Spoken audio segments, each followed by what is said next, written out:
이번에는 두 번째 파트로 간호가정에 대해서 말씀을 드리겠습니다. 간호가정 중에 제일 먼저 사정 부분을 말씀을 드리겠습니다. 보통 사정을 할 때 대상자의 정서적인 면, 또 양극성장애 대상자들은 사고나 인지, 생리학적, 또 정신, 신체적인 활동 등에 대해서 좀 체계적이고 전반적으로 고려해서 사정을 해야 됩니다. 그때 제일 먼저 이제 우리가 관심 있게 봐야 될 부분이 바로 이 양극성 장애 대상자들의 태도나 외모가 어떤지를 이제 좀 관찰을 해야 되겠고요. 그 다음에 의사소통 능력이 어느 정도인지 봐야 됩니다. 뭐 이런 것들을 보면 대번에 양극성 장애라는 진단이 나올 수 있거든요. 그 다음에 치료 약물에 대해서 어느 정도 지금 효과를 보이고 있는지, 반응을 보이고 있는지를 또 약물의 수능도 이런 것까지 다 봐야 됩니다. 그 다음에 스트레스에 의해서 그것이 원인이 돼서 이러한 양극성 장애 증상들이 나타날 수 있기 때문에 스트레스의 요인이 있었는지 여러 가지 상황을 살펴야 되겠죠. 이런 대상자들은 무드 스윙이 기분 변화가 굉장히 빠르고요. 또 자해나 다른 그 사람을 해할 만한 가능성이 크고 그런 이유 때문에 지속적인 관찰이 매우 중요하다라고 볼 수 있습니다. 또 대상자 외에도 그 가까운 가족 구성원들, 가까운 사람들의 정보를 기초로 해서 정확한 사정을 필요로 하기 때문에 이걸 기초로 또 적절한 간호 진단을 내리게 된다라고 볼 수 있습니다. 그럴 때 우리가 제일 먼저 보는 사정 부분은 바로 이것도 이제 이 진단도 정서입니다. 정서 변화가 어느 정도인지 반드시 봐야 되겠죠. 이 양극성 대상자는 무드 스윙이 기분의 변화가 굉장히 심해서 기분이 좋다가도 또 이제 바로 눈물을 뚝뚝 흘리는 이러한 무드 스윙이 굉장히 심하기 때문에 대상자의 정서 변화 정도가 어느 정도인지 사정할 때 눈여겨보는 것이 굉장히 필요하다라고 볼 수 있습니다. 또 좌절감을 맛봤을 때 그거에 대한 내성이 적어서 적개심이나 분노를 바로 표출하는 경우가 있습니다. 그렇기 때문에 그 부분을 눈여겨보면서 사정을 해야 되겠고요. 간호사는 특히 대상자가 욕구가 좌절되면 바로 화를 내고 비판적이 되고 또 불안해한다는 것을 인식하고 있어야 됩니다. 또 조증 대상자는 이러한 이제 증상들을 좀 보인다고 자신만만하고 공격적이고 천상천하 유아독존입니다. 세상에서 가장 높은 위치에 있다라는 생각을 하고요. 자신의 운명을 조절할 수 있다라는 느낌을 갖는데 이거는 어떤 다이나믹에서 온다라고 했냐면 죄의식도 있고 자존감도 낮고 또 불안으로 인해서 현실에 대한 어떤 문제가 있는데도 그것에 대한 위험을 부정하면서 내재화된 그런 우울에 대한 방어 기전으로 이러한 조증 대상자들이 보이는 양상을 보일 수 있다라는 것을 반드시 기억을 하셔야 됩니다. 자, 그 다음에 바이폴라 디소더 환자들의 사고와 언어입니다. 이 조증 대상자들은 특히 자기 성찰이 없고요. 생각을 하려 들지 않습니다. 그리고 증상이 심해지면은 사고 현상의 이완이 오죠. 어소시에이션이 잘 안 되면서 이 얘기 이 주제에서 저 주제로 막 이제 왔다 갔다 하는 겁니다. 집중력 떨어지고 횡설수설하고 사고의 비약이나 워드 샐러드 말비빔이 있죠. 단어들 쭉 이것저것 막 섞어가지고 단어들 이 단어 저 단어 얘기를 하고 신호 조작 등의 양상이 나타납니다. 또 특히 급성 조증의 흥분 상태에서는 언어가 지리멸렬해지는데 그것은 어느 정도냐면 조현병 환자가 쓰고 있는 지리멸렬한 그런 언어와 구분이 안 될 정도로 심각해지고요. 그럴 때 보면 그 생각의 내용, 사고의 내용을 보면 자기 과장이나 자기 확신에 찬 그런 내용들이 많습니다. 또 조증 대상자들의 대부분은 망상을 가지고 있는데 그 망상은 기분과 일치합니다. 그 기분은 어느 정도냐면 하늘을 찌를 듯하다 그랬죠. 그래서 망상도 굉장히 그거와 마찬가지로 과대망상을 갖게 됩니다. 그래서 자신이 아주 부자다, 특별한 능력이나 힘을 가졌다 이렇게 이제 믿게 되는 경우가 상당히 많이 있습니다. 그 다음에 세 번째가 인지와 감각 기반 감각 부분을 이제 봐야 됩니다. 감각 지각에 대한 부분이죠. 첫 번째 인지에 대한 부분입니다. 조증 대상자들은 주변 환경에 의해서 쉽게 주의가 산만해지는 걸 볼 수 있습니다. 또 행복감에 도취되기 때문에 질문을 해도 대답이 정확지 않습니다. 그래서 진압력에 문제가 있나, 인지에 문제가 있나라고 하지만 진압력이나 기억력은 비교적 정상입니다.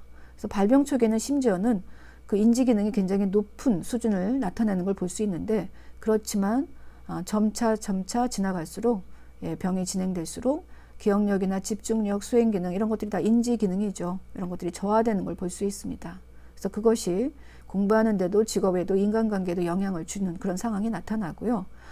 또 인지 기능이 대상자의 전반적인 기능에 영향을 미치기 때문에 반드시 조기 진단하고 조기에 치료를 하는 것이 필요한 질환이다라고 기억을 하셔야 됩니다. 또 지각, 감각, 퍼셉션 상에서 보면은 우울증 대상자처럼 환각은 좀 드물고요. 착각 형태로 이것도 많이 나타나는 것을 볼 수가 있습니다. 자, 그 다음에 사정할 부분은 정신운동성 행동이 어떤지, 또 생리적인 행동 연관된 부분은 어떤지를 보셔야 됩니다. 많은 내용이 있기 때문에 주로 파란 글씨를 중점으로 보지만 그거에 대한 원인에 대한 부분들, 동기부여를 해줄 수 있는 또 볼딩으로 되어 있는 검은 글씨들, 짙은 글씨들도 좀 보셔야 됩니다. 보면은 바이폴러 환자들은 대부분 흥분되어 있고 또 굉장히 부산스럽습니다. 그 다음에 옷을 이상하게 입고 화장도 부적절하죠. 임상했을 때 보면은 이 조증 환자가 모두 떴을 때 보면은 이제 언제 그 옷을 입었냐 싶을 정도로 증상이 가라앉고 이제 생활을 잘할 때는 장롱 깊숙이 있던 옷을 찾아내거나 사는 겁니다. 근데 보면은 이제 그 외래를 통해서 들어올 때 보면은 대상자가 빨간 립스틱을 칠하고, 그 다음에 손 매니큐어도 마찬가지입니다. 빨간색에, 그 다음에 원피스도 꽃무늬가 굉장히 화려하게 있는 그런 원피스 입고, 그 다음에 빨간 힐을 신고, 그 다음에 빨간 어떤 무늬가 얼룩얼룩 있는 그러한 핸드백을 딱 끼고 이제 올라오는 거죠. 굉장히 보기에 부적절하고 무드가 떴구나를 느낄 수 있습니다. 이런 상황에서도 개인위생에는 그 에너지를 쓸 상황이 안 되기 때문에 개인위생에는 관심이 없습니다. 이들은 만약에 입원을 하게 되면 주변 사람들 일을 일일이 참견하는 모습을 볼 수 있고요. 바쁘게 돌아다니면서 과다 활동을 하게 되죠.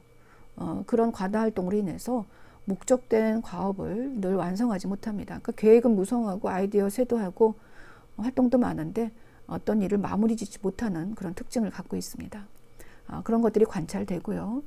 또 다른 사람이나 의료진을 방해하거나 교묘하게 자기 쪽으로 유리하게 조종하는 매니플레이션을 하기도 하고 좀 거만해 보이기도 합니다. 그 다음에 요구를 했는데 요구가 거절당하거나 비판을 받게 되면 즉각적으로 화를 냅니다. 앵거 버스트라고 그러죠. 분노를 하고요. 그 다음에 신랄하게 비평하고 욕설을 퍼붓고 적개심으로 반응을 하게 됩니다. 또 치료팀이 일관성 없게 제안을 하거나 또 언어적이거나 비언어적인 어떤 행동에 대해서 또 비치료적인 행동 환경에 대해서 굉장히 폭발적인 그 폭력적인 행위가 유발될 수도 있는 것을 생각을 해둬야 됩니다. 또 지속되는 활동이나 수면 욕구가 감소가 돼서 거의 잠도 안 자고 하루에 한 3-4시간 자고도 절대로 본인이 잠을 못 잤다든지 피곤하다든지 이런 얘기를 안 합니다. 또 먹을 시간이 그만큼 계속 활동을 하면서 먹을 시간이 없거나 또 거의 먹지 않아서 영양 결핍 현상이 일어나고 또 탈수 현상까지 나타날 수 있고요. 그리고 피곤함을 느끼지 않습니다. 잠도 안 자고 먹지도 않아서 굉장히 피곤하고 지쳐있는데도 불구하고 계속해서 활동을 하면서 탈진 상태까지 갈 수 있고, 이게 심하면, 이게 케어가 안 되면 사망할 수도 있습니다. 이들의 특징은 굉장히 피곤한 상황이 계속 이어지고 있는데도 불구하고 탈진 상태까지 가는데도 불구하고 절대로 피곤하다는 것을 호소하지 않습니다. 그래서 일단은 행동도 안정시키고 증상을 완화시키는 빠른 방법들이 들어가야 되는데, 그래서 약물이 굉장히 중요하고요. 그 다음에 증상을 빨리 좀 완화시킬 수 있게 정기경련 치료도 증상을 조절할 수 있는 도움이 되는 치료라고 볼 수 있겠고요. 그러면서 증상이 조절되면 행동이 좀 안정되는 쪽으로 가게 됩니다. 그래서 우리가 순서를 굳이 이제 정한다면 환자의 양상을 봤을 때 증상이 좀 조절되면서 팽창된 사고와 그 다음에 과다한 행동 중에 어느 게 먼저 안정되느냐라고 봤을 때 먼저 행동이 좀 조절이 되고 그리고 나야 팽창됐던 사고들, 정리되지 않았던 사고들이 좀 안정되는 것을 볼 수 있습니다. 그래서 이 사고가 안정되기까지는 시간이 좀 걸린다라고 이제 이야기를 하죠. 자, 판단력과 병식 인사이트를 보겠습니다. 이 판단력은 이제 장애가 와 있습니다. 그래서 지나치게 성적 활동을 많이 하거나 무절제한 소비로 인해서 말씀드렸지만 엄청나게 이제 물건을 사들이고 또 이제 그 카드를 긁고 그런 상황이 되면서 가족에게 경제적인 큰 고통을 줄 수도 있고요. 거짓말도 많이 하고 속임수도 흔히 쓰게 되고 신뢰성이라는 이제 거의 볼 수가 없습니다. 현실성도 떨어지고 그런 상황을 볼 수 있겠고요. 그 다음에 굉장히 이제 계획을 많이 합니다. 마무리 완성은 못하지만 계획을 무성하게 많이 하는 걸 볼 수 있습니다. 자, 그 다음에 이제 두 번째는 인사이트입니다. 인사이트 거의 없고요. 그 다음에 자신이 갖고 있는 이런 문제들, 갈등들, 컨플릭트를 부정하는 그런 양상을 볼 수 있습니다.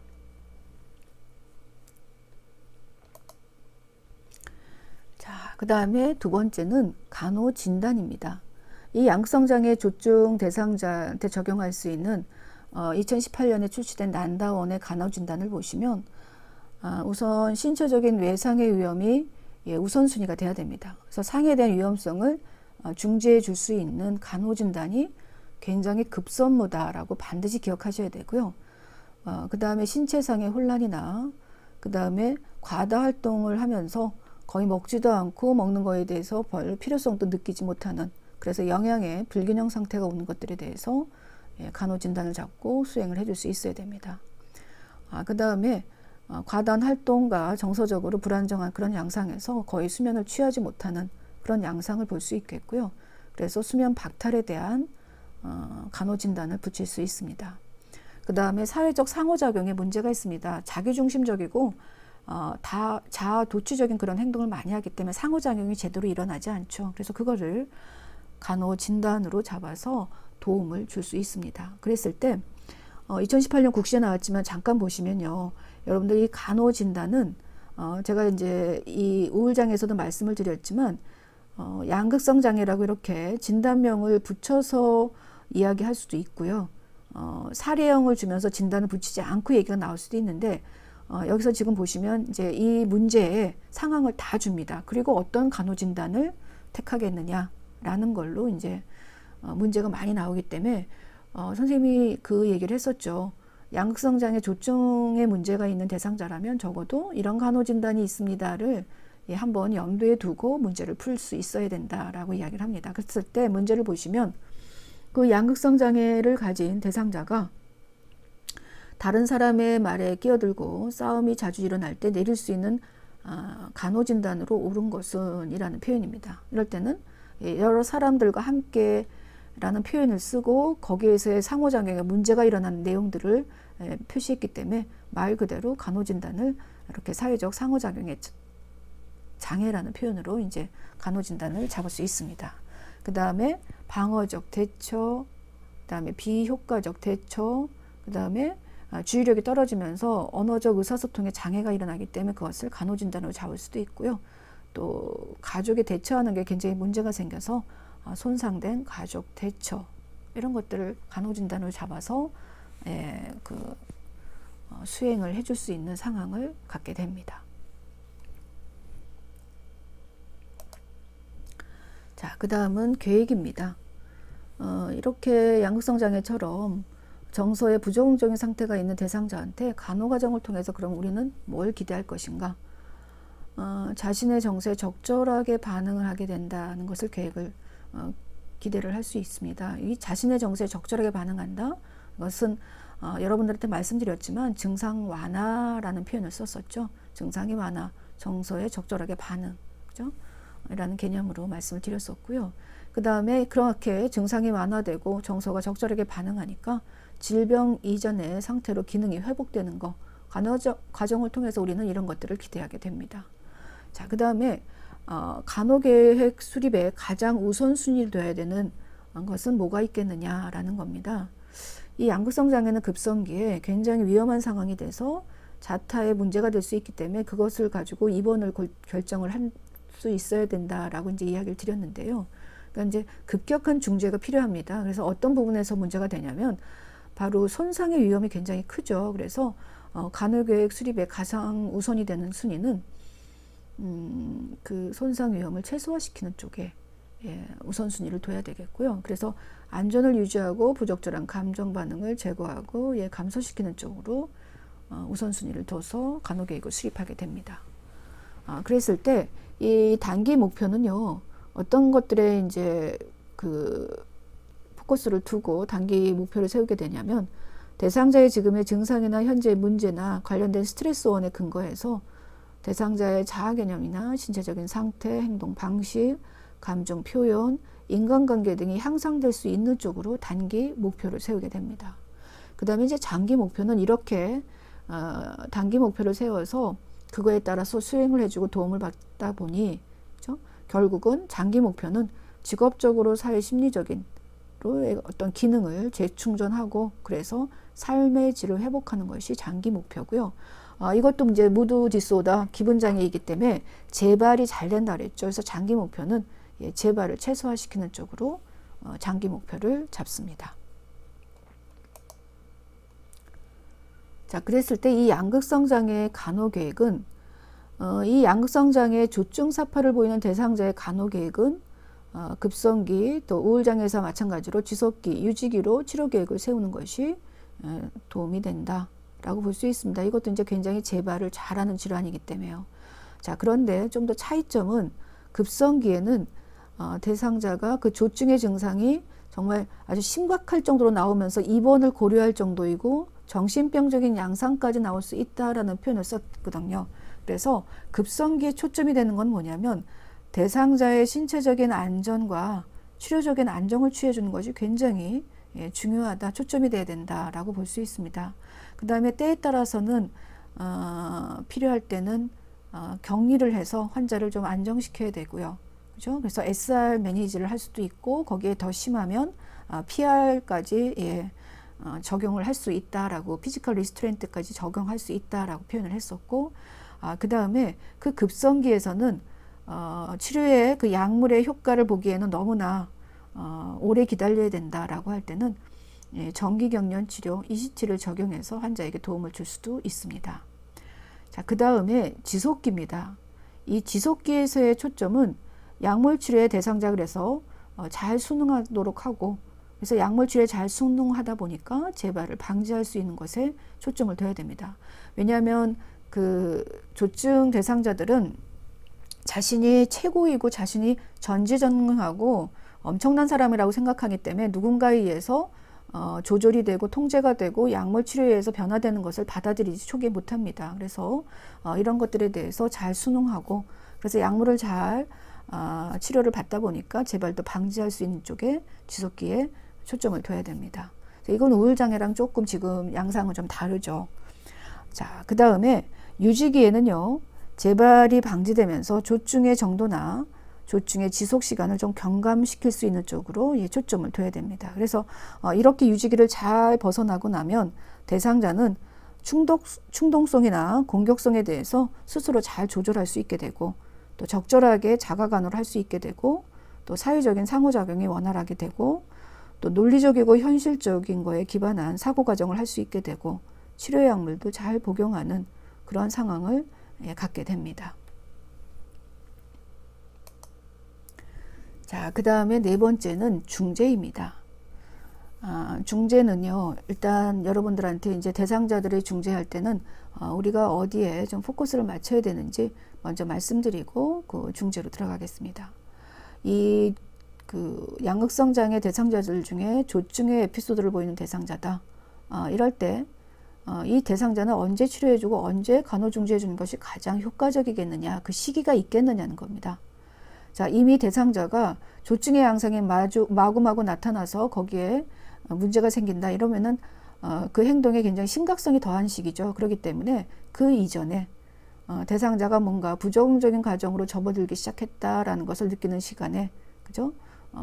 중재를 해주는 것이, 치료를 해주는 것이 가장 적절하다. 그래야 환자의 증상이 더 이상 나빠지지 않은 상황에서 조절될 수도 있고 그 다음에 병의 기간도 짧아질 수 있고 그렇게 볼 수 있습니다. 그런데 그런 와중에 이 대상자들이 도저히 바깥에서, 그죠? 가족들과 함께 지내고 다른 사람들과 이렇게 함께 지내기에는 너무나 힘들다. 그래서 입원을 좀 필요로 한다. 그런 경우가 어느 경우냐면요. 진단적인 절차가 이 상황에서 이제 문제를 많이 일으키죠. 그래서 양극성 장애 조증이라는 어떤 진단적인 절차가 필요할 때 입원을 생각을 하게 되고요. 그 다음에 자신뿐만이 아니고 다른 사람에 대해서 위험이 있을 때도 중재를 하게 됩니다. 그 다음에 과다한 행동 때문에 안전이 확보되지 않거나 식사를 소홀히 해서 신체적인 문제가 탈진 상태로까지 가고 그것에 생명이 위협이 될 정도다. 이러면은 도저히 밖에서는 지내기가 힘든 거죠. 그 다음에 급성으로 증상이 악화되면 우울증과는 좀 다르게 갑자기 증상이 팍 안 좋아지는 그런 어떤 피크를 볼 수 있습니다. 또 지지 체계가 미약할 때, 이럴 때는 입원 중재를 해서 도움을 주는 것이 필요하다. 이렇게 이제 말씀을 드리고 중재에 대한 부분을 시작을 하겠습니다. 중재할 때 보면 특히 우울에서도 마찬가지지만 간호사와 대상자의 관계가 되게 중요합니다. 보통 이 조증의 양상을 갖고 있는 바이폴러 환자 같은 경우에는 자신의 의견이 무시되거나 대립되면은 굉장히 이제 화를 내거나 공격적인 양상을 보일 수 있어요. 또 뿐만이 아니고 자존심이 강하기 때문에 대립이나 논쟁은 증상을 좀 더 키울 수 있는, 악화시킬 수 있는 그런 부분이 될 수 있기 때문에 주의하라는 그런 말씀을 드리고 싶고요. 그 다음에 대상자의 행동이나 태도에 찬성이나 반대를 하지 말아야 되겠다라는 얘기를 드립니다. 왜냐하면 대상자가 어떤 행동을 했는데 어떤 태도를 보였는데 그걸 칭찬하면 증상이 더 나쁜 쪽으로 가겠고요. 그 다음에 대상자가 한 행동이나 태도에 대해서 반대의 상황을 보여주게 되면 금방 공격적이 되고 분노하는 그런 양상이 보여지기 때문에 대상자의 행동이나 태도에 대해서 어떤 찬반 의견을 보여주지 않는 것이 도움이 됩니다. 자, 그 다음에 2번, 3번 굉장히 중요한 내용 나오죠. 이런 양극성 장애 조증의 에피소드를 보이는 대상자들은 그죠? 대상자의 어떤 질문에 굉장히 장황하고 많은 질문을 이제 해 올 거예요. 그죠? 조증의 환자들이면 그럴 때 대상자를 두고 치료팀은, 간호사는 짧고 간결하게 설명할 수 있어야 되고요. 그러면서도 엄격하게, 부드러우면서도 엄격하게. 그래서 환자가 엄격한 태도만 보일 때는 좀 공격적이 될 수도 있기 때문에 부드러우면서도 엄격한 태도로 말하면서 독단적인 어떤 지시는 절대로 삼가야 됩니다. 금방 본인이 이제 어떤 지시에 따라서 움직인 사람이라고 생각을 절대로 안 하는데 이런 독단적인 어떤 지시를 하게 되면 금방 화를 내고 공격적이 되겠죠. 그 다음에 따뜻하고 확고하고 일관된 태도로 환자와 관계를 형성해야 됩니다. 또 간호사는 대화할 때 좀 더 상대방을 이해한다는 공감 수준을 높이면서 이제 대화를 해야 되겠고요. 그 다음에 부정적인 감정을 행동으로 표출하다 보면 굉장히 문제가 많겠죠. 그러니 그것을 언어로 표현하고 설명할 수 있도록 돕기 위해서 개방적인 질문으로 대상자를 표현할 수 있게끔 하는 것도 괜찮은 방법입니다. 또 보통은 우리가 중재, 간호행위를 할 때는 설명을 한 후에 중재를 하는 것이 그 대상자가 좀 받아들이기 쉽습니다. 그렇지 않으면 좀 이제 공격적이 되고 또 굉장히 대항하는, 저항하는 그런 모습들을 보이기 때문에 설명을 한 후에 뭔가 그 시행을 하는 것이 중요한데, 그래서 치료팀은 대상자한테 치료 목표나 또 예기치 못한 행동에 대한 규제가 있음을 미리 알려주고, 이런 규제, 이런 상황에선 이렇게 규제합니다, 이런 것들을 미리 정해서 알려주는 게 중요하겠고요. 그럼에도 불구하고 다른 사람들을 비난하고 또 싸움을 걸고 또 간호사, 치료팀을 매니플레이션, 자기 쪽으로 유리하게 조정을 할 때는 행동에 대한 제한을 설정을 해야 됩니다. 그래서 이렇게 일관된 태도로 대상자에 대한 행동을 제한을 적용하기 위해선 타임아웃이라는 표현을 쓰죠. 행동 제한을 적용하기 위해서는 치료팀 간의 의사소통이 중요해요. 그래서 일관되게 대상자한테 제한된 어떤 그런 행위를, 간호 행위를 해야 됩니다. 그 다음에 두 번째는 신체적 건강과 안전입니다. 굉장히 에너제닉하게 바깥으로 그것을 품어낸다라는 표현을 썼었잖아요. 그렇기 때문에 첫 번째 보시면 신체적 건강 유지입니다. 조증 대상자들은 에너지가 넘치기 때문에 그 에너지를 적절하게 배출할 수 있는 통로가 필요합니다. 피곤해진다고 해서 그게 안정되는 게 아니고 오히려 더욱 흥분이 심해지는 것을 항상 유념해야 되고요. 그 다음에 조증 대상자들은 쉽게 자극을 받고 그래서 흥분되고, 그런 상황에서는 위생이나 식사 같은 자기 돌봄이 거의 이루어지지 않고 무관심하기 때문에 이 탈진되지 않고 탈수되지 않고 그러면서 잘 지내게 하기 위해서는 음식 섭취도 적절하게 해주는 거, 뭐 이런 그 음식을 섭취할 수 있는 환경을 좀 만들어주는 거, 이런 거 굉장히 중요하거든요. 그래서 들고 다니면서 먹고 마실 수 있는 고단백의 고칼로리 음식을 제공해 주는 것도 도움이 되겠고요. 그 다음에 특히 조증 대상자는 이따가 이제 중재에서 약물 치료에서 얘기가 나오겠지만 리튬 같은 약을 많이 복용하게 됩니다. 근데 이 리튬의 부작용으로 입이 마르는 그런 증상이 있기 때문에 그것들을 해소해 주기 위해서 물 마실 컵이나 무설탕, 그 사탕을 제공해 주는 것도 방법이라고 볼 수 있습니다. 그리고 식사할 때는 비교적 조용한 장소에서 여러 사람과 함께 하는 게 아니고 조용한 장소에서 될 수 있으면 혼자 식사하도록 하는데 워낙 증상 때문에 혼자 식사하려고 하지 않고요. 항상 그 주변에 이제 환자들과 함께 식사합니다. 그러면서 일거수일투족 다 또 참견하고 그러다 보니까 식사를 못 하게 돼서 식당에서 만약에 식사를 여러 사람과 함께 하는데 소란을 피우는 경우에는 다음부터는 절대로 이제 본인 그 병실에서 혼자 먹도록 하고 다음부터 식사에서는 절대로 함께 할 수 없다. 이것을 이제 명백하게 알려줘야 됩니다. 그래서 안정된 분위기에서 식사에 집중할 수 있는 환경을 만들어주는 것도 굉장히 도움이 된다. 그 다음에 두 번째는 신체 활동 관리입니다. 간호사는 치료적 의사소통을 통해서 대상자한테 정확한 피드백도 주고 그래야 대상자의 어떤 빠른 사고, 플라이트 오브 아이디어도 있고 뭔가 주체할 수 없을 정도로 말을 많이 하는 거 이런 것들을 줄여줄 수 있습니다. 그래서 예를 들면 이렇게 하는 겁니다.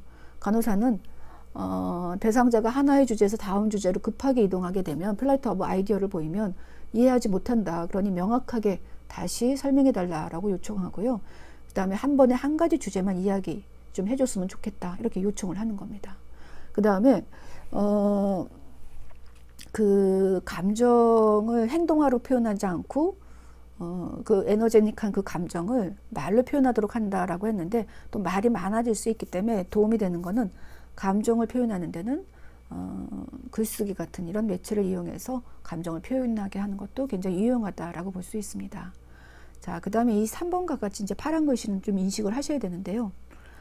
에너제닉하고 에너지를 외부로 표출하고 과다 활동을 하기 때문에 그 에너지를 적절하게 쓸 수 있는 그런 활동을 이제 좀 갖게 해줘야 되는 게 좋습니다. 갑자기 그 활동을 못하게 하면, 과다 활동을 보는 게 못하게 하면 그게 이제 정서적인 걸로 표출되면서 또 문제가 심각해지기 때문에 과다 행동의 통로로 적절하게 활동할 수 있는 그 내용을 좀 줘야 되겠고요.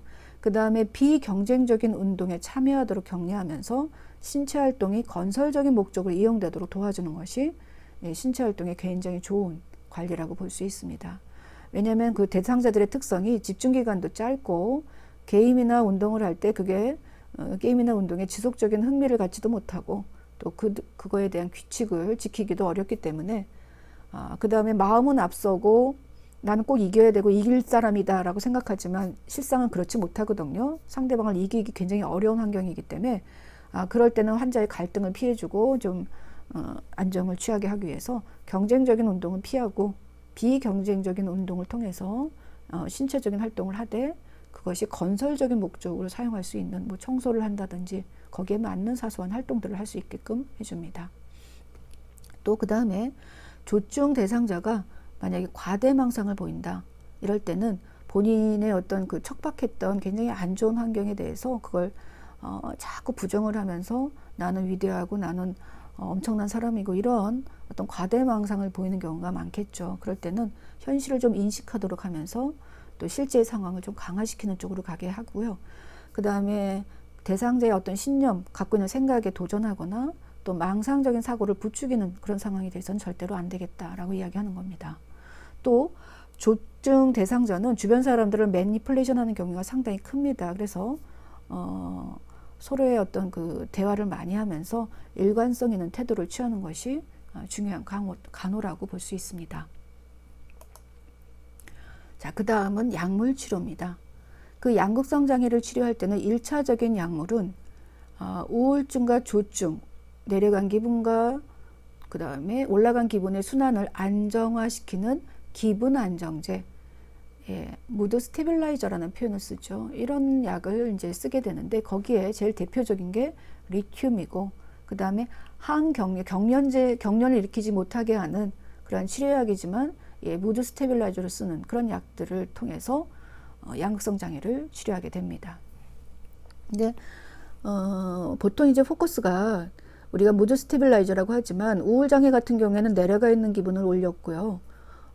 여기에 이제 바이폴라 같은 경우에는 내려가 있는 기분에 포커스를 두기보다는 올라가 있는 기분을 좀 안정화시키는, 그래서 뭐 두 가지의 안정화를 시키는 무드 스테빌라이저지만 좀 더 올라가 있는 기분을 안정화시키는 쪽에 포커스를 두는 그런 약물이라고 볼 수 있겠고요. 이런 리튬이나 항경련제 외에도 트랑큘라이저라고 그러죠. 정온제, 마음이, 그 약을 먹으면 마음이 편해지는 항정시병 약물들, 그래서 요새 많이 나오는 비정형 항정시병 약물들을 같이 쓰면 바이폴러 환자들한테 도움이 됩니다.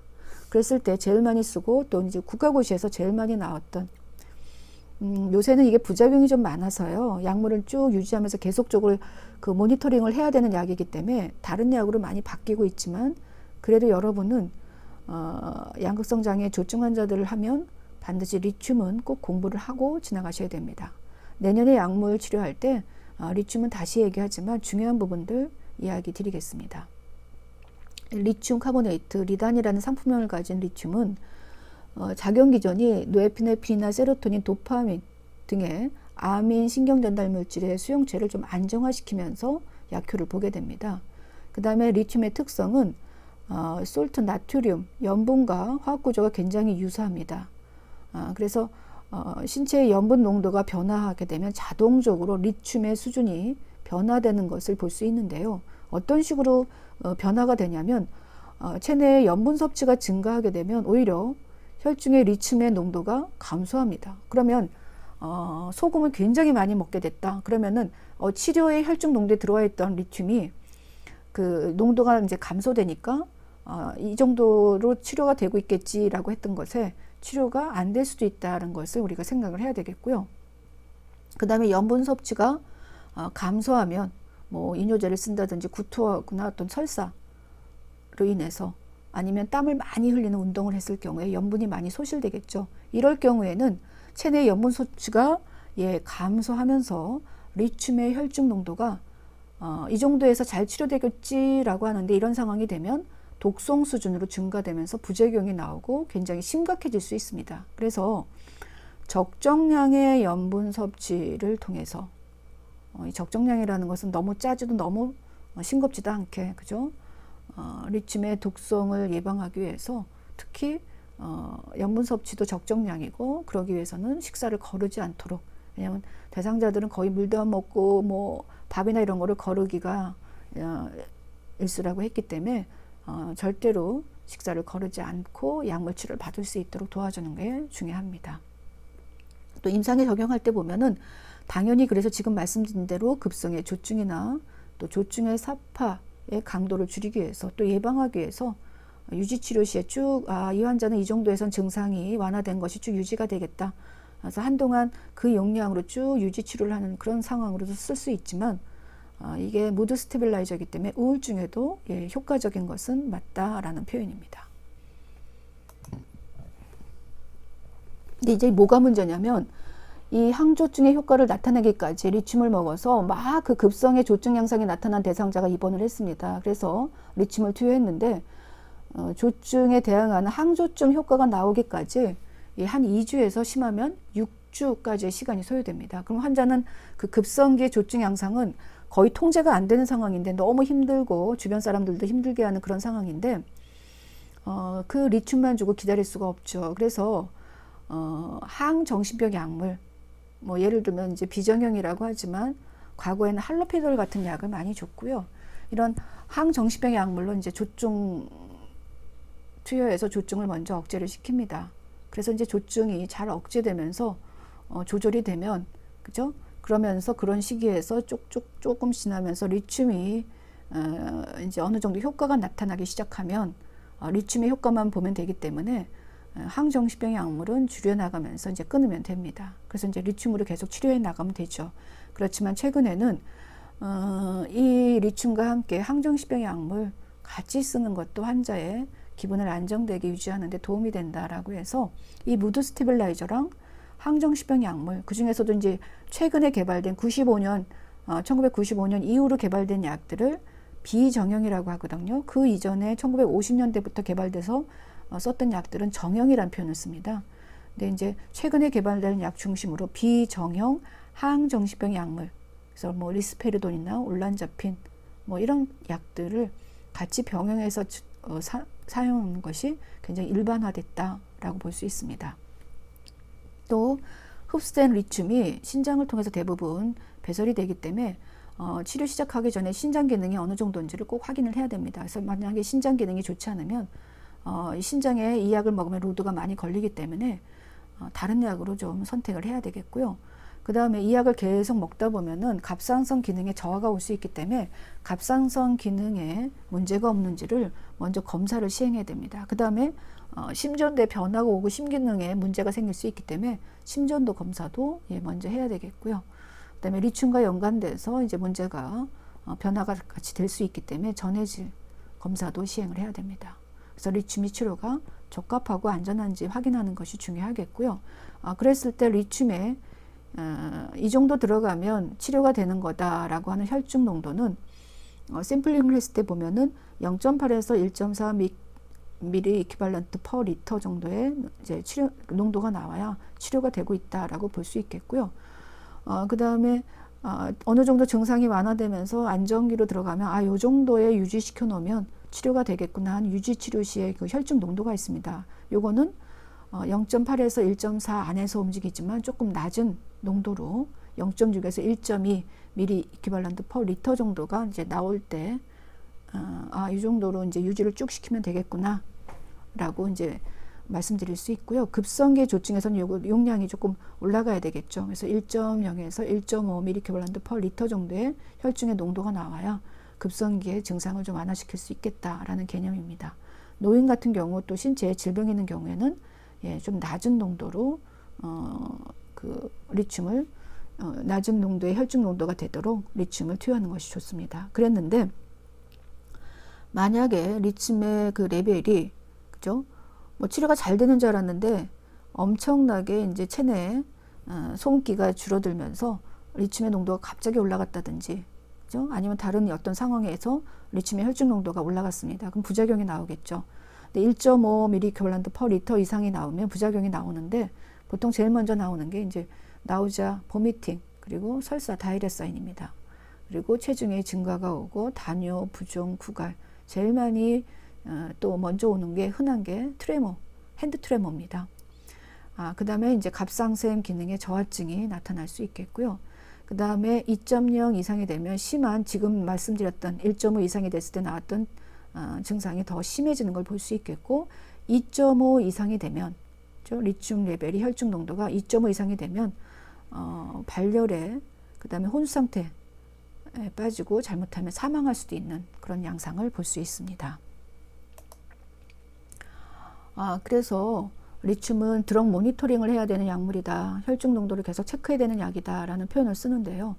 투여하고 나서 처음 시기에는 그래서 리튬의 혈중 농도를 일주일에 한 번씩 체크하는 게 좋습니다. 그러다가 리튬의 혈중 농도가 안정이 되면 좀 기간을 늘려주고 점차 기간을 늘려서 한 2개월에 한 번, 뭐 3, 4개월에 한 번씩으로 이제 늘려주는 것도 괜찮습니다. 그렇지만 초기에 당분간은 지속적으로 일주일에 한 번씩, 그리고 입원한 기간에는 뭐 일주일에 한 번씩이라든지 이런 규칙적으로 혈중 농도를 파악하는 것이 또 중요한 약물입니다. 그런데 이 양극성 대상자들 중에서 또 상당수 한 30%는 리튬에 반응을 하지 않습니다. 그래서 항경련제인 디발프로엑스나 카바마제핀 같은 약물을 그 무드 스테빌라이저로 사용할 수 있겠고요. 그 다음에 항불안제에는 그 벤조디아제핀계라는 표현을 썼지만 넘벤조, 비벤조디아제핀계랑 벤조디아제핀계가 있거든요. 근데 이제 과거에 비벤조를 썼었고 지금 현재는 벤조디아제핀계 약을 쓰고 있습니다. 그래서 이 항불안제인 벤조디아제핀계, 크로나자품 같은 약들을 대체해서 쓸 수도 있고 보조적으로 사용하게 되면 무드가 스테빌라이저 된다라고 쓸 수 있습니다. 근데 이 디발프로엑스나 카바마제핀 같은 것도요, 드럭 모니터링을 해야 됩니다. 그래서 그 혈중의 농도를 잘 봐야 되는데 그 농도를 벗어날 경우에는 치명적인 디발프로엑스 같은 경우에는 간에 문제가 생기거나 혈소판 감소증이 생기고 카바마제핀 같은 경우에는 그게 더 심합니다. 그래서 재생불량성 빈혈이나 백혈구 감소증, 혈소판 감소증, 골수 억제 현상이 나타나기 때문에 이런 약물도 들어갈 때 드럭 모니터링 해야 되는 약이다. 그래서 일정 기간 드럭 모니터링 하고 그 다음에 간 기능 검사도 하고 CBC 검사도 해야 되는 그런 약물이다라고 보시면 되겠습니다. 자, 그 다음은 중재로는 전기경련 치료입니다. 일렉트로 컴펄시브 테라피 ECT입니다. 적응증은 그 우울장애랑 비슷합니다. 치료의 저항성을 보이는 조증이나 그 다음에 급성 순환형 양극성 장애의 어떤 중증 조증 행동을 완화시킬 때도 사용할 수 있겠고요. 마찬가지 개념입니다. 치료에 저항을 보이는 우울증을 보이는 우울사파에서도 ECT를 쓰는 것도 적절합니다. 근데 우울장애에서도 기억하시겠지만 편집증적이고 파괴적인 어떤 그래서 리튬에 반응하지 않는 그런 대상자에게도 사용할 수 있겠고요. 급성의 문제를 해결해 주는 그래서 급성의 자살 시도하는 대상자에게도 ECT를 사용할 수 있습니다.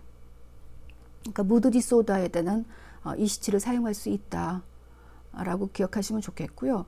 주로 그 둘 중에 인디케이션이 더 적절한 거는 우울장애입니다. 그렇지만 이 양극성 장애 조증 상태에서도 쓸 수 있다. 그 다음에 약물에 반응하지 않은 것은 두 가지 다 공통사항이죠. 그 다음에 급성으로 문제를 빨리 해결해 줘야 된다. 왜냐하면 약물이 들어갔을 때 약물이 반응을 보이는 시기가 둘 다 굉장히 더디기 때문에 이런 ECT를 통해서 빠른 치료를 해주는 겁니다. 그 다음에 5번째는 정신사회적인 치료입니다. 이 양극성 장애는 약물 치료가 필수입니다. 무조건 약물 치료가 병행이 돼야 되는데 그렇지만 정신치료도 같이 병행되는 게 굉장히 중요하다라는 표현을 쓰고 있습니다. 이 양극성 장애의 정신치료는 어떤 것들이 있냐면 정신교육이나 그 다음에 인지행동치료, 그 다음에 가족치료 이런 것들을 이제 정신사회적인 치료라고 표현할 수 있겠죠. 그럴 때 이 정신교육은 어떤 거에 포커스를 맞추냐면 양극성 장애에 대한 지식을 좀 증가시키는 쪽으로 정신교육을 시킵니다. 그 다음에 약물이 굉장히 중요하기 때문에 약물의 중요성을 인식시켜서 약물 치료에 순응할 수 있도록 도와주는 거. 그 다음에 또 규칙적인 일상생활을 유지하는 것이 굉장히 중요하다. 그래야 이제 조증사파를 예방할 수 있다. 이렇게 이야기할 수 있겠고요. 그 다음에 감정을 조절하고 의사소통 기술을 습득할 수 있도록 그 교육을 시킵니다. 그 다음에 조증사파의 전구기 증상, 왜냐하면 이게 이제 어떤 행동이 고착되고 그것이 문제가 심각해졌을 때 입원하게 되면 굉장히 치료가 더디다 그랬죠. 그래서 조증사파의 전구기 증상을 알아차리고 그것을 효과적으로 대처할 수 있도록 교육을 시키게 됩니다. 자, 2번째는 인지행동치료입니다. 말 그대로 생각을 부정적인 생각을 긍정적인 쪽으로 재구성하는 거죠. 그 다음에 행동에 대한 부분에서는 과도하게 목표만 추구하는 행동, 그래서 이제 결과는 없이 행동 많아지고 그죠? 부산스럽고 과다한 행동을 보이는 그러한 과도하게 목표 추구에만 포커스가 맞춰진 행동을 수정하는데 또 초점을 맞춥니다. 그 다음에 3번째 정신치료는 가족치료입니다. 이건 아주 기본적인 개념이죠. 양극성장애 대상자의 경과를 좀 더 안정시키고 호전, 좋게 만들 가장 효과적인 방법이 바로 가족치료입니다. 가족이란 말로 이제 굉장히 대상자한테 중요한 보호인자를 강화시키고 위험인자를 줄일 수 있는 그러한 어떤 환경을 만들어주면 대상자는 도움이 되겠죠. 그래서 그런 환경에 굉장히 최적화되어 있는 게 바로 가족이고 그래서 가족치료가 중요하다라고 이야기할 수 있습니다. 그 다음에 6번째는 치료적 환경 관리입니다. 그 우울장애 환자에서는 자율성을 제공해 줄 수 있는 환경, 그래서 사회화를 시키고 뭐 이렇게 표현을 많이 썼었죠. 그리고 사회화를 조성할 수 있는 환경을 통해서 이제 적응을 좀 잘할 수 있는 환경, 이런 것들이 치료적인 환경이라고 한다면 조증 환자는 좀 다릅니다. 그래서 이거는 좀 비교해서 보셔야 됩니다. 일단 치료적인 환경, 어떤 환경을 관리해 줘야 되냐면 될 수 있으면 환경 자극을 최소화시키는 그런 중재가 필요합니다.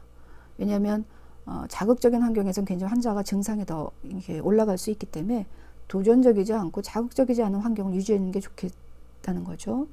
그래서 될 수 있으면 자극을 좀 줄여주고 제한시켜야 되는데 그러기 위해서 소음을 좀 최소한으로 줄이고 자극물을 없애는 겁니다. 그래서 환자가 있는 병실은 아주 간단한 거, 꼭 필요한 물건 외에는 두지 않습니다. 왜냐하면 이런 번잡하게 많은 물건들이 대상자한테 이제 자극이 되기 때문에 그런 환경을 좀 피해 주는 거죠.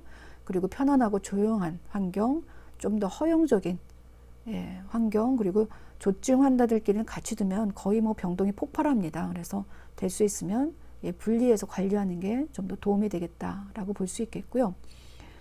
대상자가 갖고 있는 비현실적인 어떤 요구들이 있죠. 그건 사실은 그 내 안에, 그 대상자 안에 갖고 있는 문제들입니다. 그래서 대상자가 어떤 비현실적인 요구를 했을 때 환자가 갖고 있는 문제라고 생각을 하고, 그런 부분에서 가능하면 그런 요구들도 부분적으로 만족시켜주는 것도 좋은 방법이라고 볼 수 있습니다. 자, 그 다음에 대상자에게 뭔가 계속 제한 못하게 한다면 더 많은 안 좋은 쪽으로 흘러갈 수 있기 때문에 무엇을 할 수 없는가 쪽에 포커스를 맞추기보다는 무엇을 할 수 있는가를 좀 포커스를 맞춰서 대상자와 충돌을 피하는 것이 좋습니다. 그래서 예를 들어서 밤에 자꾸 바깥으로 나가겠다 그렇게 요청을 하는, 말도 안 되는 상황을 얘기할 때 밤이어서 안 된다든지 뭐 할 수 없다든지 이런 것보다는 우리 아침에 밖으로 나갈 수 있는 기회를 좀 한번 만들어 보자 라는 식으로 정보를 주는 겁니다. 그래서 대상자와 충돌을 피하는 게 좋겠고요. 간호사의 이런 일관된 태도는 대상자의 행동 제한보다는 좀 긍정적인 면에 초점을 맞추는, 그래서 도움을 주는 것이 중요한 부분이라고 볼 수 있습니다. 또 대상자가 유포릭한 경우에, 기분이 붕 뜬 경우에, 그죠? 그런 경우에는 다른 사람이 대상자에게 열렬하게 지지하는 반응이 없거나, 또 대상자가 유포릭한 대상자가 생각한 기대에 준하는 반응을 하지 않으면 즉시 신경질적이 되고 분노할 수 있다는 사실을 간호사는 늘 염두에 둬야 된다라고 이야기를 하는 겁니다. 또 양극성 장애 대상자가 만약에 이제 약물 치료를 하거나 이런 치료를 했는데 그거에 대해서 효력이 없고, 그 다음에 어떤 환경적으로 제한 설정을 했는데 타임아웃을 했는데 그 상황을 못하게, 그 행동을 못하게 했는데도 불구하고, 타임아웃을 했는데도 불구하고 효력이 없다. 그리고 이 양극성 대상자가 다른 사람에 대해서 또 스스로에 대해서 해야 할 위험성이 있다. 그리고 스스로가 스스로를 통제할 수 있는 그 통제력을 상실했다. 이렇게 될 때는 외부에서 통제가 들어가야 되겠죠. 그래서 중간에 얘기 드렸지만 격리실을 이용하거나, 그죠? 그 격리실 내에서도 굉장히 흥분된 모습으로 그 자해의 모습이 보인다면 어쩔 수 없이 피지컬 리스트레인트를 사용해서 적절하게 대상자를 안정시켜주는 게 좋다라는 얘기를 하는 겁니다. 지금 말씀드린 대로 이런 격리실이나 또 억제들을 사용하는 것은 통제력을 상실한 대상자한테 환경적으로 자극을 좀 낮춰주고 줄여줄 수 있고, 또 자신이나 다른 사람한테 상처를 주는 행위를 보호해서 편안함이나 휴식을 제공할 수 있는 그런 환경을 줄 수 있기 때문에 적절하게 문제가 있을 때는 그 격리실을 사용하고, 그 다음에 억제제를 사용하는 것이 좋은 방법이다 라고 이야기할 수 있습니다. 근데 이 사실은 격리실을 쓰고 그 다음에 피지컬 리스트레인트를 한다는 것이 지금은 법적 윤리적으로 굉장히 많은 문제들이 따를 수 있습니다. 그래서 동의서를 받고요, 그 다음에 적절하게 적용하는 그 프로토콜을 준수해서 격리실도 써야 되고 또 억제들도 제공을 해야 됩니다. 그래서 그거에 관련된 프로토콜이 이제 여기 나와 있으니까 한번 보시면 도움이 될 것 같습니다. 자, 그 다음은 대상자와 가족에 대해서 교육을 하는 겁니다. 어떤 교육을 하게 되냐면 이 조증과 연관된 바이폴라의 문제를 갖고 있는 대상자들한테, 또 가족한테 어떤 위험한 그 행동이 대상자에게 나올 때 그 위험한 행동과 아니면 위험한 행동을 피할 수 있는 방법, 이런 것들을 이제 어떤 게 위험한지 알려줘야 되겠고요. 그 다음에 그 위험한 행동을 피하는 방법, 이런 것들을 교육하게 됩니다. 그래서 이제 재발되는 증상과 또 조기 치료하면은 어떤 것이 도움이 되는지, 이런 것들도 이제 같이 설명하면서 교육을 하게 되는 거죠. 대부분의 그 대상자들은 병에 대해서 명확하게 이해하는 그런 교육이 필요하겠고요. 말씀드린 대로 약물이 굉장히 중요하기 때문에 약물을 관리하는 방법, 그 다음에 자기의 어떤 자기를 잘 드러내고 적절하게 표현할 수 있는 그런 기술들, 그 다음에 분노를 관리할 수 있는 교육, 그 외 여러 가지 위기를 관리하거나 또 법적인, 재정적인 지원을 할 수 있는 서비스, 지지적인 서비스 교육도 이제 같이 해주는 것이 도움이 됩니다. 자, 그 다음이 마지막으로 평가입니다. 자, 우리는 환자에게 문제 있는 것들을 다 끄집어내서 데이터 콜렉션에서 이제 사정을 했죠. 그래서 거기에 맞는 진단을 하고 그리고 계획을 세워서 수행을 해주게 됩니다. 그럼 과연 대상자에게 어떤 변화가 있었는지 평가를 해야 되겠죠. 그래서 대상자가 자신과 다른 사람의 감정을 확인할 수 있고 또 정서적으로 안정되어 있는지 그리고 현실을 정확하게 인식하고 있는지 그리고 충동적인 행동을 스스로 제한할 수 있는지 그 다음에 치료자나 동료에게 매니플레이션 행동 없이 솔직하고 협조적으로 관계를 형성할 수 있는지 또 자신의 영향력과 능력에 대해서 현실감을 가지고 있는지 사고가 굉장히 팽창돼 있었던 대상자들이니까요. 그리고 충분한 수분 섭취가 되고 있는지 최소한 4시간에서 5시간의 수면을 취하고 짧지만 휴식 시간을 중간중간 갖고 있는지 그 다음에 재발 방지를 위해서 약물 유지 치료의 중요성을 이해하고 있는지 또 가족은 대상자의 질병이나 약물의 필요성에 대해서 얼마나 명확하게 이해하고 있는지 그죠? 그 다음에 대상자와 가족은 도움을 줄 수 있는 지역사회나 지지단체나 기관을 잘 알고 있어서 적절하게 사용할 수 있는지 이런 것들을 평가하는 겁니다. 이런 것들을 평가하는 이유는 대상자가 자신의 삶을 조절하기 시작했고 그죠? 그 다음에 일상생활에 참여에 동기를 부여하고 있다는 그런 의미를 갖기 때문에 이런 평가를 통해서 대상자가 어느 정도의 수준에 올라왔는지를 확인해야 됩니다. 자, 여기까지가 양극성 장애 그리고 그 관련된 장애들에 대해서 또 간호에 대해서 이야기 드린 부분입니다. 그러면 여러분들과 문제를 한 3문제 정도 풀어보고 이 시간을 마무리할까 합니다. 자, 보시면요. 자, 조증 대상자의 그 행동 양상에 대한 설명 중에 옳지 않은 것은입니다. 1번 같이 자아 도취나 자기 확신에 넘친다. 예, 맞죠. 그리고 증상이 심해지면은 조증 증상이 심해지면 사고 현상에 이완이 어소시에이션에 루즈니스가 와 있을 수 있다. 또 바빠지고 주의 산만한 양상을 볼 수 있다. 또 감정과 어떤 감정의 선택의 변화가 이제 심하다. 모드 스윙이 심하다. 선택의 변화가 심하다. 자, 그 다음에 과도한 활동을 하고 그것에 대해서 피곤하다고 호소한다. 자, 여러분들 답은 과도하게 활동하고 피곤하지만 절대로 피곤함을 인식 못하고 그래서 피곤함을 호소하지 않습니다. 답은 5번이고요. 예, 잘하셨고요. 자, 그 다음에 과다 활동을 해서 최근 한 달간 체중이 3kg이나 감소된 조증 환자에게 적절한 간호 중재는 정해진 시간에 음식을 먹도록 한다. 절대로 못 따라가겠죠. 음식을 먹는 장소를 식당으로 제한한다. 여럿이 함께 먹으면서 이제 문제가 더 커질 수 있다. 그래서 이제 타임아웃을 우리가 적절히 쓴다라는 표현을 썼었고요. 그 다음에 커피, 콜라 등의 음료로 수분을 보충하게 한다. 이 카페인이 많이 들어있는 것은 좀 지양해야 되겠죠. 그 다음에 손에 들고 다니면 먹을 수 있는 음식을 먹도록 한다. 너무 바빠서 먹지 못하는 그런 상황에 대한 중재 부분이었습니다. 그 다음에 간식은 제한시키고 중단하고 병원에서 제공된 음식을 먹도록 한다.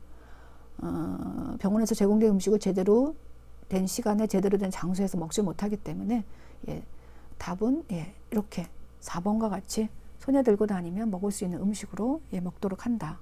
이게 이제 적절한 답이라고 볼 수 있습니다. 자, 그 다음에는 조증 대상자가 비정상적으로 기분이 들떠 있고 쉬지 않고 말을 하고 있습니다. 이 환자에게 적절한 간호 중재는 이라는 겁니다. 자, 그랬을 때 간호사가 대화를 주도한다. 또 질문에 대해서 자세하게 설명한다. 여러 개의 주제에 대해서 토론한다. 그 다음에 사고 비약을 보이면 주제를 바꾼다. 그 다음에 명료한 문장을 사용해서 대화한다. 누가 봐도 답은 여러분들 5번이겠죠. 그래서 앞에 나와 있는 내용들이 문제로 나왔을 때 좀 더 그 대상자를 명확하게 알고 있다면 어떤 문제가 나와도 여러분은 풀 수 있습니다. 그래서 그 앞에 있는 모든 것들이 기본 개념이다. 지금 나와 있는 중요하다고 표시했던 부분들 이런 것들이 딱 기본 개념이다라고 생각하셔야 되겠고요. 그 기본 개념을 갖고 계셔야 문제를 푸는데 좀 융통성 있게 또 편하게 풀 수 있다라고 봅니다. 우울장애에서부터 양극성 장애까지 기분 장애로 통해서 이번 학기에 여러분들과의 강의는 이걸로 마무리가 될 것 같습니다. 한 학기 수고 많으셨고요. 마지막 기말고사 잘 평가받으시고 학기 마무리 잘 하셨으면 좋겠습니다. 그간 수고하셨습니다. 내년에 뵙도록 하죠.